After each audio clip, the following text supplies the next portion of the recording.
बोल रहे प्रिय विद्यार्थियों, नवांकुर की लाइव क्लास में आप सभी का स्वागत है। आज हम यहाँ पर 10th क्लास में सब्जेक्ट मैथ के चैप्टर 10 अध्याय 10 जो कि वृत्त सर्कल से रिलेटेड है उसका हम यहाँ पर अध्ययन करेंगे। तो इसको पढ़ने से पहले आप क्या करें, एक रफ कॉपी ले लें अपने साथ पेन में और अपनी बुक को ओपन कर लें। आप बुक को ओपन करके चैप्टर 10 और उसकी भी एक्सरसाइज 10.1 को आप लेके चलें। यदि आप बुक में से क्वेश्चन को देखेंगे तो आपको ज़्यादा बेटर होगा, आप प्रश्न को आसानी से समझ पाएंगे और हमको उस क्वेश्चन को बोर्ड पर लिखना भी नहीं पड़ेगा। तो आप जब बुक में से उस क्वेश्चन को खुद ही पढ़ेंगे तो ज़्यादा बेटर होगा। और कॉपी और पेन आपको इसलिए रखना है कि जो भी मैं यहाँ कैलकुलेशन करूँगा साथ में आप भी उसकी कैलकुलेशन को करेंगे। देखो, मैं हमेशा से आपको कहता आया हूँ कि मैथ्स केवल उन्हीं को आता है जो स्वयं करके देखते हैं। तो यहाँ टीचर जब बोर्ड पर पढ़ा रहा होता है उसका अपना एक कैलकुलेशन करने का तरीका होता है। वो जो नंबर्स या जो अंक होते हैं उनको काटने का, मल्टीप्लाई करने का, गुणा करने का अपना एक सिस्टम होता है और आपका अपना एक सिस्टम होता है। तो बेटर हो कि यदि आप कॉपी लेकर बैठेंगे तो जो भी हम यहाँ कैलकुलेशन कर रहे होंगे क्वेश्चन को सॉल्व करने के लिए, उसे आप यदि साथ में करेंगे तो ज़्यादा बेटर होगा। तो यहाँ हम चैप्टर 10 ले रहे हैं। देखिए, चैप्टर 10 सर्कल वृत्त से रिलेटेड है और इससे पहले यदि हम देखें तो आपने वृत्त में कुछ ही शब्द पढ़े थे। जैसा एक था आपका कि ये जो वृत्त की ये जो आप लाइन देख रहे हैं ये कहलाती है परिधि, सर्कमफ्रेंस, ये आपने पढ़ी थी। उसके बाद आपने देखा था कि वृत्त का ये जो अंदर वाला पार्ट होता है ये इस वृत्त का क्षेत्रफल एरिया कहलाता है। दो ये थे। उसके बाद जहां हम सेंटर लेते हैं, जहां हम प्रकार की कंपास की नोक को रखकर हम इस सर्कल को ड्रा करते हैं, तो इसका केंद्र कहलाता है। नॉर्मली हम इसको ओ के द्वारा व्यक्त करते हैं। और यहां से इस सेंटर से यदि हम परिधि सर्कमफ्रेंस को ज्वाइन करें तो ये जो लाइन है ये आपकी त्रिज्या रेडियस कहलाती है। और यदि इस त्रिज्या या रेडियस को यदि हम दोनों साइड पूरा ले लें तो ये जो लाइन है पूरी, ये इसका व्यास डायमीटर कहलाता है।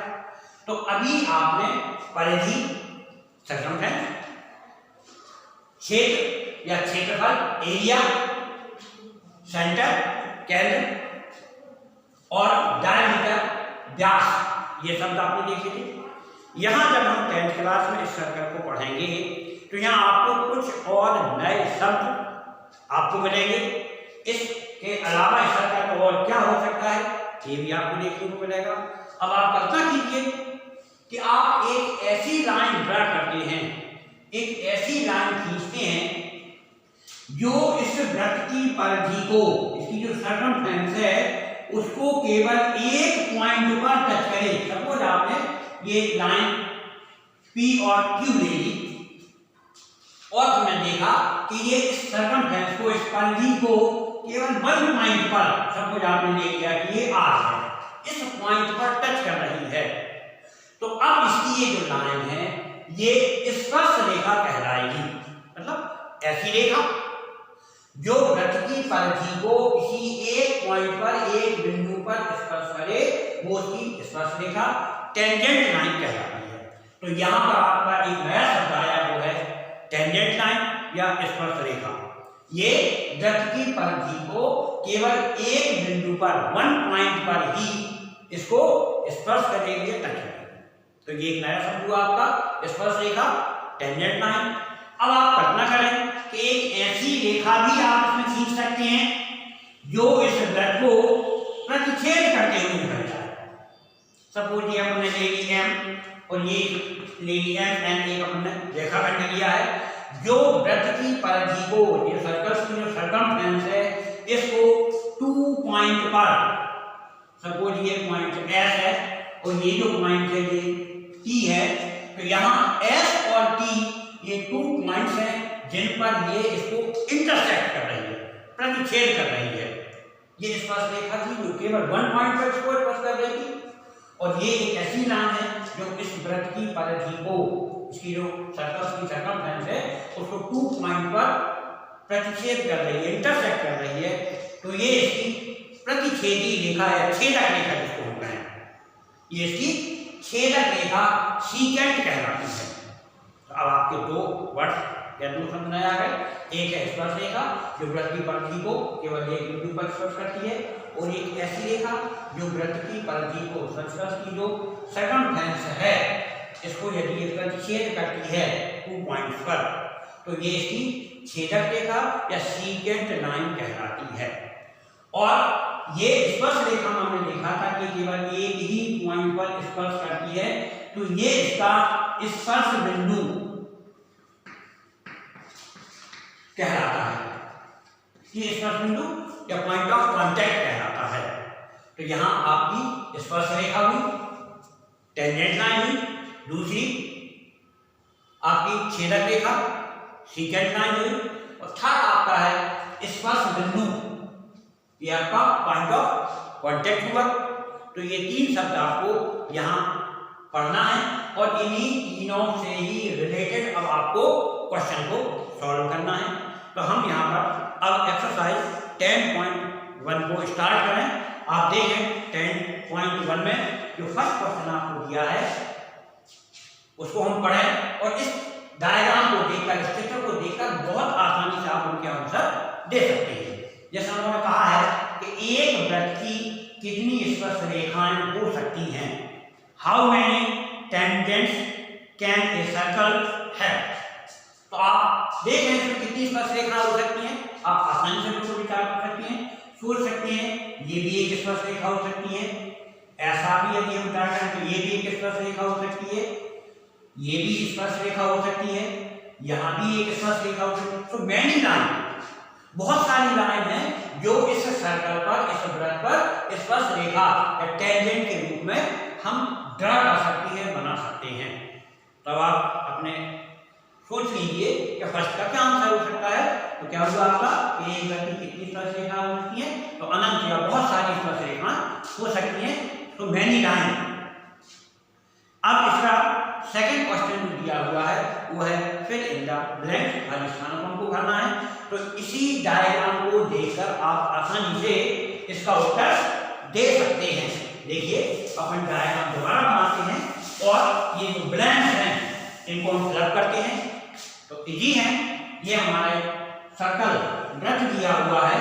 अब इस वृत्त के डायग्राम को देखकर, इसके चित्र को देखकर हम उनके आंसर देते हैं।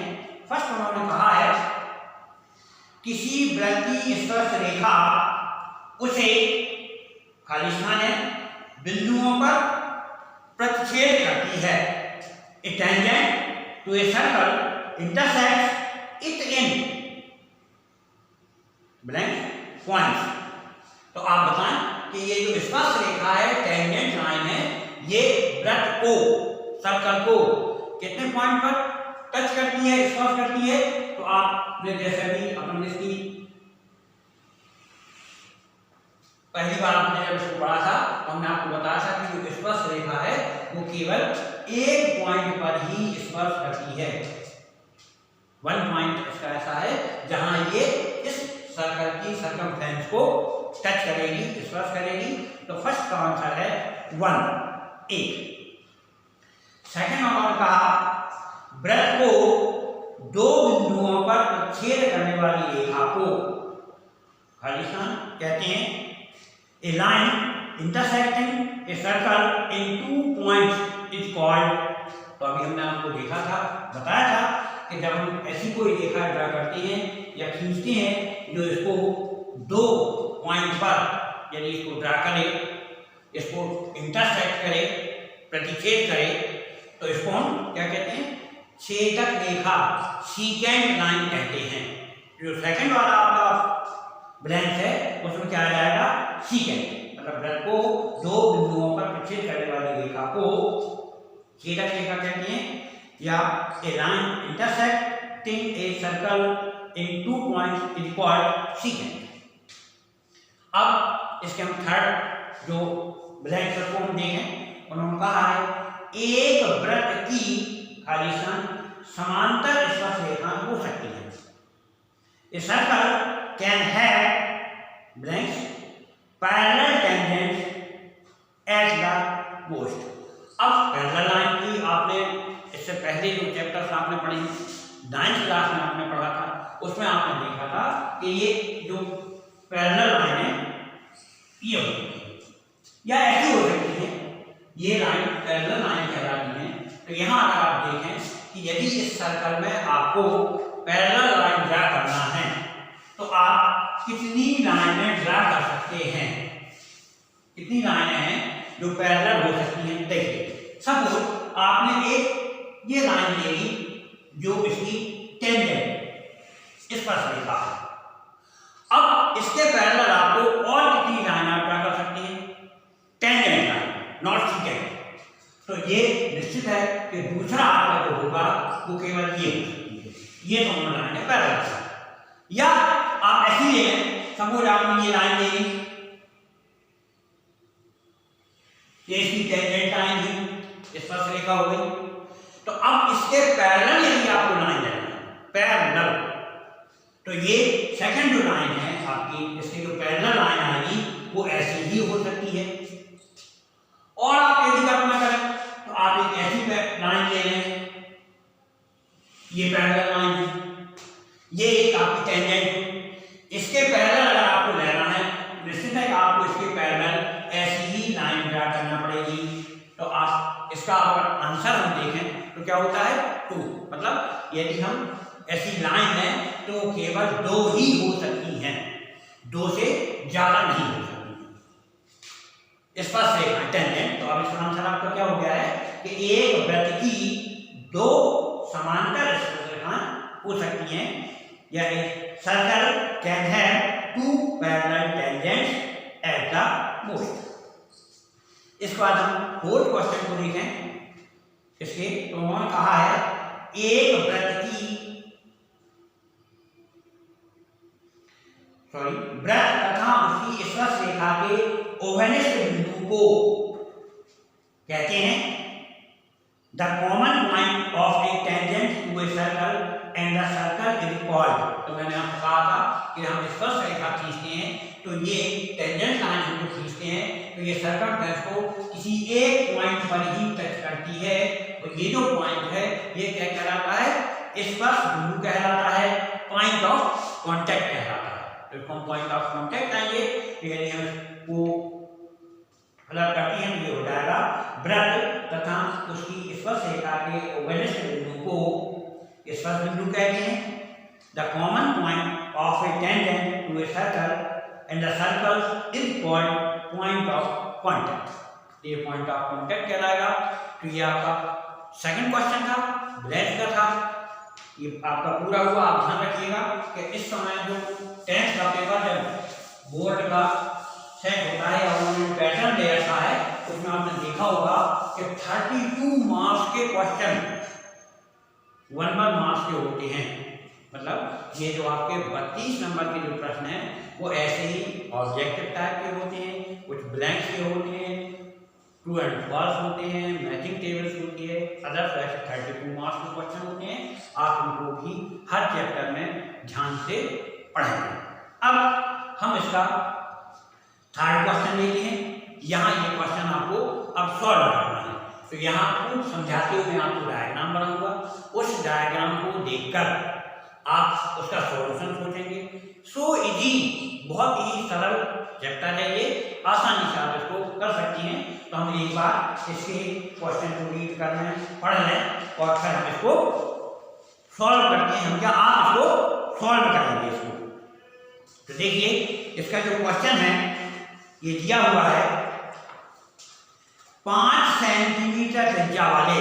देखिए आप इस क्वेश्चन को अपनी बुक में देखिए और क्वेश्चन को पढ़कर आप खुद ही उसका डायग्राम बनाइए, क्योंकि डायग्राम यदि आपने बना लिया तो आप इसको बहुत आसानी से सॉल्व कर पाएंगे। इसको जो सॉल्व करने की मेथड है वो पहले से आपको केवल आपको इसके क्वेश्चन को पढ़कर इसका डायग्राम बनाना है, इसका चित्र आपको बनाना है। तो देखिए उन्होंने कहा है 5 सेंटीमीटर त्रिज्या वाले एक वृत्त, a tangent PQ at a point P of a circle is radius 5 centimetre. तो पहले आपको एक ऐसा वृत्त बनाना है जिसकी त्रिज्या या रेडियस 5 सेंटीमीटर हो। तो मेजर करके नहीं बनाना है आपको, ये जो डायग्राम हम यहाँ बनाती है बॉक्स में जो दिए रहते हैं, एक आइडियल डायग्राम होता है, प्रतीकात्मक होता है, जिसको देखकर हम अपने प्रश्न को सॉल्व कर सकें, हमको मेजरिंग भी करना होती है। तो यहाँ पर एक आप सर्कल बनाएंगे और ये मान लेंगे कि इसकी जो रेडियस है ये कितनी है, 5 सेंटीमीटर है।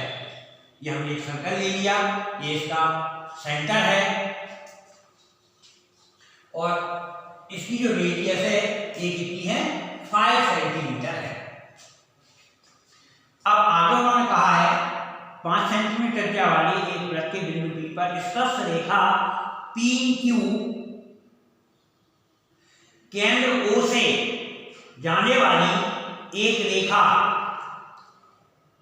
से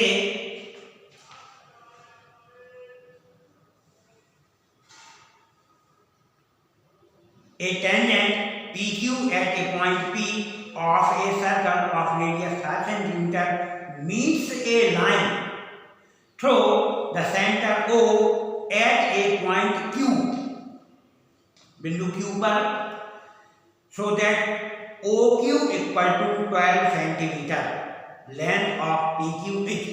और उन्होंने आपको 4 आंसर ही दिए हुए हैं, बट आपको इसको सॉल्व करके ही आंसर इसके फाइंड करना है। तो 5 सेंटीमीटर त्रिज्या वाली एक वृत्त के बिंदु P पर स्पर्श रेखा PQ केंद्र O से जाने वाली एक रेखा से बिंदु Q पर इस प्रकार मिलती है कि OQ equal to 12 centimetre, PQ की आपको लंबाई ज्ञात करना है। तो मैं आगे डायग्राम बनाऊं उससे बेटर है कि पहले आप इसको डायग्राम बनाएं, क्योंकि यदि आप इसका डायग्राम खुद बना लेंगे तो आप निश्चित मानिए कि आप इस प्रश्न को फिर कभी नहीं भूलेंगे। तो आप इस प्रश्न को पढ़िए और इसका डायग्राम बनाइए। तो ये एक मैंने सर्कल बना लिया है जिसकी जो रेडियस है, त्रिज्या है, ये 5 सेंटीमीटर है और ये एक बिंदु P पर स्पर्श रेखा PQ है। P पर एक स्पर्श रेखा, आप स्पर्श रेखा कहीं भी ले सकते हैं, बट हमेशा डायग्राम हमको ऐसा बनाना चाहिए जो हमको आसानी से सॉल्व करने में समझ जल्दी आ जाए। तो सपोज हमने ये एक ले ली, ये एक स्पर्श रेखा है, इसका ये पॉइंट P है। तो P पर स्पर्श रेखा PQ केंद्र O से जाने वाली एक रेखा से बिंदु Q पर इस प्रकार मिलती है। ये पॉइंट O है, ये सेंटर है, ये Q पर आपको मिल रही है, ये पॉइंट Q है कि OQ इक्वल टू 12 सेंटीमीटर। जो OQ है ये कितनी है, 12 सेंटीमीटर है और इसकी जो रेडियस है ये 5 सेंटीमीटर है। अब आप यहाँ पर O को P से ज्वाइन कर देंगे और ये आपका कितना आ गया, 5 सेंटीमीटर है। तो उन्होंने कहा है फाइंड PQ, मतलब ये जो PQ है इसकी लंबाई आपको ज्ञात करना है।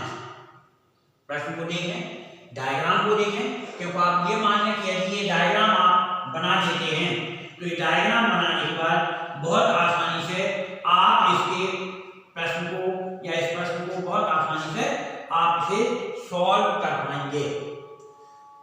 तो ये इसका डायग्राम हो गया है। अब देखिए, आप एक रूल्स को यहाँ पर ध्यान रखिए कि हम ये जो सेंटर है, सेंटर को या इसके केंद्र को जब भी हम स्पर्श रेखा के स्पर्श बिंदु पॉइंट ऑफ कांटेक्ट से ज्वाइन करेंगे तो ये हमेशा इस पर परपेंडिकुलर यानी लंब होता है।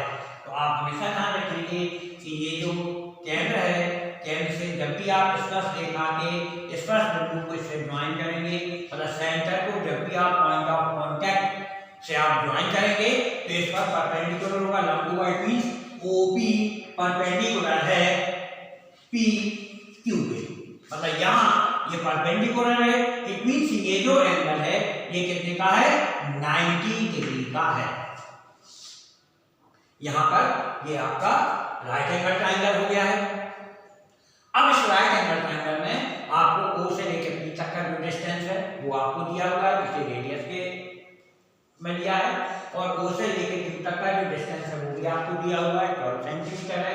P से लेकर Q तक का जो डिस्टेंस है ये आपको फाइंड करना है। तो ये एक राइट एंगल ट्रायंगल समकोण त्रिभुज हो गया है, और समकोण त्रिभुज में आपको ये दो भुजाएं, इसकी जो टू साइड्स हैं वो आपको दी हैं। थर्ड साइड अगर आपको फाइंड करना है तो सिंपल, आप बहुत बार ऐसा कर चुके हैं, तो आपको क्या करना पड़ेगा, इसमें पाइथागोरस थ्योरम का यूज करना है। पाइथागोरस थ्योरम जैसे आप यूज करेंगे तो ये P से लेकर Q तक का डिस्टेंस इजीली आप फाइंड कर पाएंगे। तो मुझे लगता है कि आप बिल्कुल आसानी से इसको कर लेंगे। शुरुआत मैं कर देता हूं। आप यहां चलेंगे समकोण त्रिभुज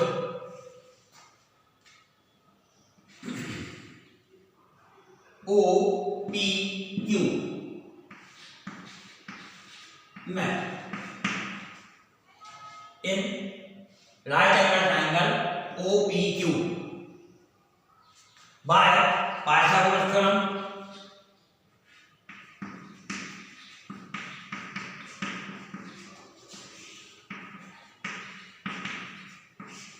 बाय पाइथागोरस थ्योरम। अब पाइथागोरस थ्योरम आपको याद है क्या होता है, कर्ण का स्क्वायर मींस, अब यहाँ आपको केवल ये देखना है कर्ण क्या है, तो आपको पहले से पता होगा कि ये जो जहाँ समकोण त्रिभुज बनता है, मतलब जहाँ समकोण होता है त्रिभुज में 90 डिग्री एंगल होता है, उसकी जो अपोजिट साइड होती है ये इसका कर्ण हाइपोटेनियस कहलाता है। तो यहाँ ये हाइपोटेनियस है, ये परपेंडिकुलर है, और ये इसका बेस के रूप में यहाँ आ जाएगा। तो यहाँ से हम पाइथागोरस को ले लेंगे तो ये हो जाएगा OQ square equal to OP square plus PQ square. ये देखिए है ना, in right angle triangle OPQ by Pythagoras theorem, तो OQ square equal to OP square plus PQ square. अब यहाँ आप इसकी वैल्यू पुट कर लेंगे। OQ आपको दिया हुआ है, तो ये हुआ आपका 12 स्क्वायर इक्वल टू OP, ये भी आपको दिया हुआ है 5 सेंटीमीटर है, तो 5 स्क्वायर प्लस OQ के बाद आपका है PQ आपको फाइंड करना है, तो ये PQ स्क्वायर ये होगा आपका 144 12 into 12 equal to 5 into 5 25 plus PQ square. आप नंबर का ट्रांसफर करेंगे तो ये आपका हो जाता है 144 minus 25 equal to PQ square. आप माइनस कर लें और माइनस करके उसका आ जाएगा आपका 119 equal to PQ square. So PQ equal to under root 119। अब आपको पता है कि इसका कंप्लीट यदि हम कहें रूट यदि फाइंड करना है तो हम नहीं निकाल पाएंगे, तो ये आपका आंसर यही रहेगा। तो PQ equal to under root 119 centimetre. तो ये आपका सॉल्व हो जाता है। अब ये देखिए कहीं कोई इसमें आपको कठिनाई नहीं है। अब हम थोड़ा आगे को बढ़ते हैं। इसका जो फोर्थ क्वेश्चन है उसमें उन्होंने केवल ये कहा है कि एक वृत्त खींचिए और एक दी गई रेखा के समांतर दो ऐसी रेखाएं खींचिए कि उनमें से एक स्पर्शरेखा और दूसरी छेदक रेखा हो। तो आप प्रकार कंपास लेंगे और जैसा उन्होंने कहा है वैसा ही आप डायग्राम बना लेंगे। तो ये 12 पॉइंट बना की कंप्लीट होती है। अब 12.2 ये आपको सॉल्व करना है 24 मिनट। तो ये जो 10.2 है उसको आपको सॉल्व करना है। और और उसके भी क्वेश्चन बिल्कुल वैसे ही हैं जैसे कि अभी आपने ये इस फर्स्ट क्वेश्चन को आपने करके देखा था। तो आप उनको भी ध्यान से पढ़ेंगे और ध्यान से पढ़ने के बाद में डायग्राम बनाएंगे और डायग्राम बनाने के बाद उसको सॉल्व करेंगे। तो एज ए एग्जाम्पल यदि आप चाहें तो एक क्वेश्चन को मैं और आपको बता सकता हूँ, केवल पढ़कर बोल रहा हूँ, आप समझ जाएंगे कि जैसा आपने ये क्वेश्चन किया है उसी प्रकार ही आपको और जो 10.2 के क्वेश्चन है उनको सॉल्व करना है। जैसे अगर अपन देखें तो उन्होंने कहा है 10.2 का जो क्वेश्चन है उसको उन्होंने कहा है कि एक बिंदु Q से एक वृत्त पर स्पर्श रेखा की लंबाई 24 सेंटीमीटर है। मतलब अभी देखिए आपने स्पर्श रेखा ज्ञात की है और अब उन्होंने स्पर्श रेखा की लंबाई दी है। यहाँ उन्होंने स्पर्श रेखा की लंबाई 24 सेंटीमीटर है तथा Q की केंद्र से दूरी 25 सेंटीमीटर है। ये दूरी भी उन्होंने अपन को दी है कि ये 25 सेंटीमीटर है। यहाँ आपको वृत्त की त्रिज्या ज्ञात करना है। तो from a point Q the length of the tangent to a circle is 24 centimetre and the distance of Q from the center is 25 centimeter. The radius of the circle ये आपको फाइंड करना है। तो आप 10.2 के जितने भी क्वेश्चन हो सकते हैं आप सेल्फ ही उनको सॉल्व करेंगे तो ये आपको और बेटर तरीके से समझ में आ पाएंगे। इस चैप्टर में लगभग ऐसे ही क्वेश्चन दिए हुए हैं और ये क्वेश्चन काफी इंपॉर्टेंट माने जाते हैं। इसी टाइप के क्वेश्चन ही एग्जाम में पूछने में ज्यादा आते हैं। तो मैं आशा करता हूँ कि इस क्वेश्चन को आपने क्लियर समझ लिया होगा और ऐसे ही आगे जो 10.2 के क्वेश्चन हैं लगभग 3 या 4 क्वेश्चन ऐसे हैं जो बिल्कुल इसी से रिलेटेड हैं। आप उनको सॉल्व करेंगे और उनका अभ्यास करेंगे। फिर नेक्स्ट जब हम आपकी लाइव क्लास में आपके साथ होंगे तो और उसके अदर जो क्वेश्चन हैं वो हम आपको सॉल्व कराएंगे। तब तक आप अभ्यास करते रहिएगा क्योंकि ये माना जाता है कि आप जितना ज़्यादा अभ्यास करेंगे, जितनी ज़्यादा प्रैक्टिस करेंगे, मैथ्स उतना ही बेटर आपको आएगा। धन्यवाद। घर पर रहकर पढ़ते रहिए।